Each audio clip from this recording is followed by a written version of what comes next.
इन सबको अपना आहार बनाकर अपने शुदा मिटाऊंगा। इस महान राम काज में अपने प्राणों की आहुति देना तो हमारा सौभाग्य होगा। हमें पक्षी राज जटायु के उदाहरण से कुछ सीखना चाहिए। प्रभु भक्ति की पराकाष्ठा के प्रतीक महाराज जटायु के परम त्याग की चर्चा मुझसे भ्राता लक्ष्मण ने की थी कि कैसे अपने प्राणों की चिंता किए बिना माता सीता को मुक्त कराने के प्रयास में उन्होंने अपने प्राण तक न्यौछावर कर दिए।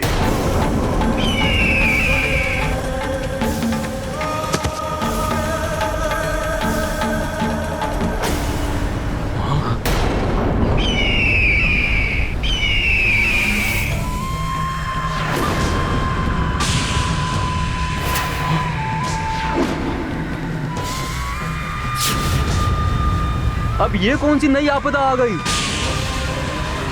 इतना विशाल काय पक्षी, कहीं ये हम सबको खाने तो नहीं आ रहा?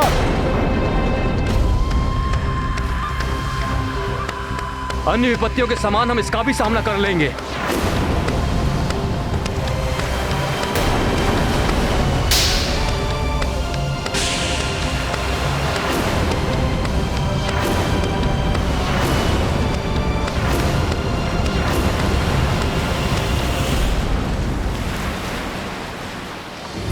तुम अभी जटायु की बात कर रहे थे, क्या हुआ उसे? शीघ्र बताओ मुझे।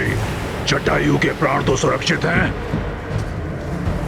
कौन है आप और पक्षीराज जटायु के विषय में क्यों पूछ रहे हैं? मेरे प्रश्न का उत्तर दो। बोलो, क्या हुआ जटायु को?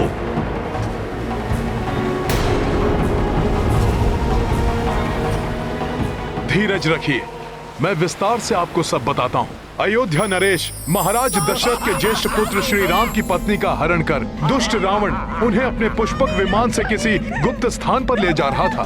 तभी महापराक्रमी पक्षीराज जटायु की दृष्टि रावण के इस दुष्कृत्य पर पड़ी। उसे रोकने के लिए उन्होंने अत्यंत तीव्र वेग से उड़ने वाले रावण के शक्तिशाली पुष्पक विमान की गति का सामना किया। रुक जा दुष्ट रावण!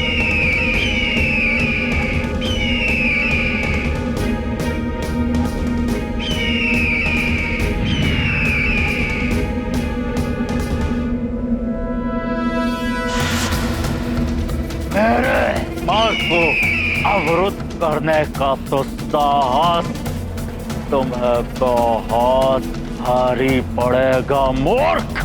मूर्खता मैंने नहीं, अभी तू देवी सीता का हरण करने का दुस्साहस कर तुमने की है रावण।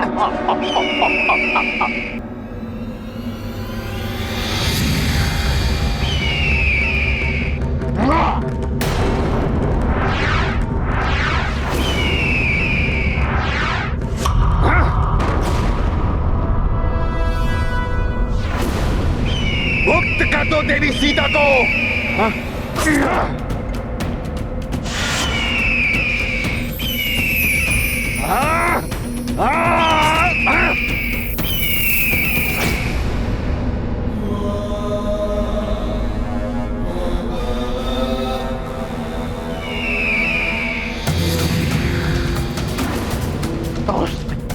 अभी दिखाता हूं तुम्हें।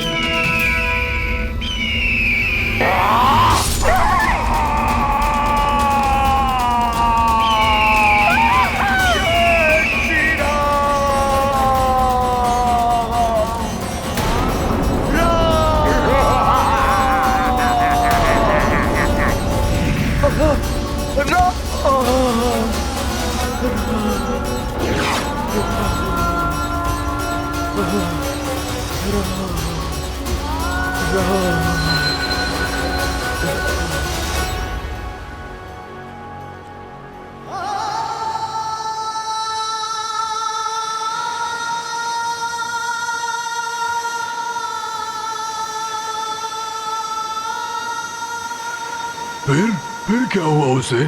फिर उस क्षत विक्षत अवस्था में भी महाराज जटायु ने असहनीय कष्ट सहकर भी अपने प्राणों को अपने शरीर में संजो कर रखा और प्रभु श्री राम की प्रतीक्षा करते रहे। जब अपने भ्राता लक्ष्मण जी के साथ प्रभु श्री राम माता सीता को ढूंढते हुए उनके निकट पहुंचे, प्रभु को इस घटना का संपूर्ण विवरण देने के पश्चात ही जटायु जी ने अपने प्राण त्याग दिए।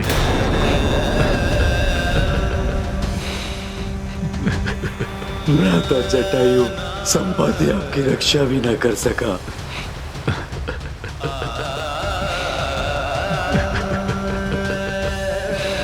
संपाति जी,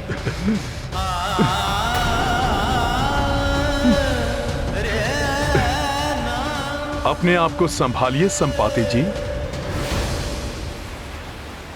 सदाचार और विनय का प्रतीक था मेरा अनुज जटायु। उसके विपरीत मैं दंभी और मूढ़ था। बहुत समय पूर्व अहंकारवश अपने उड़ने की शक्ति का प्रदर्शन करने के लिए मैंने उड़ान भरकर सूर्य देव तक पहुंचने की चेष्टा की थी, परंतु सूर्य देव की प्रखर ऊष्मा को मैं कहां सहन कर पाता। उनके समीप जाते ही मेरे पंख झुलस गए और पंख जल जाने के कारण उड़ने में असमर्थ हो मैं यहां आकर गिर पड़ा। उस दिन के उपरांत मैं कभी उड़ान नहीं भर पाया। मृत्यु मेरी होनी चाहिए थी, मेरे शूरवीर भ्राता की नहीं। अपने पंख खोकर तो मैं ये निरर्थक जीवन जीने का इच्छुक भी नहीं था, परंतु तभी मेरी भेंट मुनि निशाकर से हुई। उन्होंने मुझसे कहा कि प्रभु श्री राम की कथा सुनने और उनके कार्य में सहायक बनने से मेरा उद्धार होगा। तभी से मैं इसी प्रतीक्षा में यहाँ स्थित हूँ, और वैसे भी पंख रहित असहाय अवस्था में मैं जाता भी कहाँ।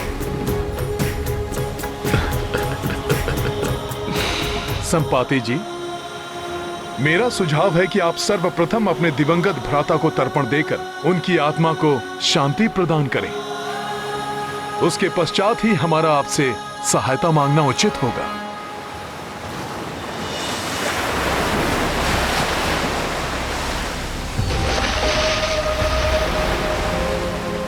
अद्य श्रुति स्मृति पुराणोत्फल प्राप्त्यार्थम देवर्षि मनुष्य पितृतर्पणम करिष्ये।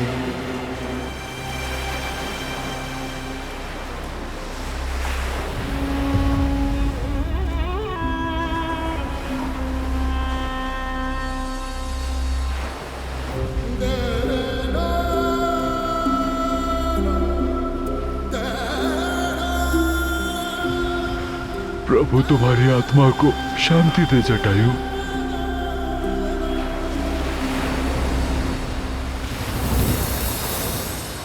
हे महान संपाति जी, आपके कथनानुसार आप यहाँ दीर्घ काल से स्थित हैं। हमें बताइए कि आपने यहाँ आकाश मार्ग में पुष्पक विमान या माता सीता को किसी दिशा में जाते देखा है?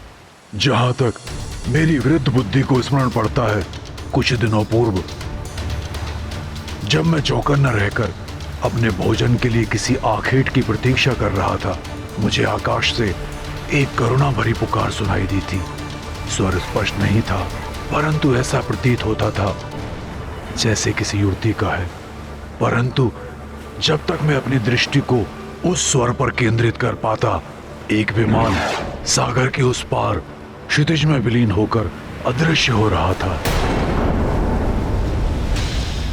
प्रतीत होता है संपाति जी द्वारा देखे गए उस विमान से आने वाला स्वर माता सीता का ही था। संभव है दुष्ट रावण उन्हें सागर के उस पार लंका नगरी ले गया हो। यदि ऐसा है काकाश्री, तो अब हमें कैसे ज्ञात करेंगे कि अभी भी माता सीता लंका में ही है? गरुड़ दृष्टि तो 100 योजन तक देख सकती है। संपाति जी, क्या आप अपनी पैनी गरुड़ दृष्टि से लंका नगरी की ओर देखकर ज्ञात कर सकेंगे कि माता सीता वहां पर हैं या नहीं? पुत्र, यहां से तो कुछ दिखाई नहीं देगा, और मैं ऐसा असहाय पक्षी हूं जिसके पास पंख ही नहीं है।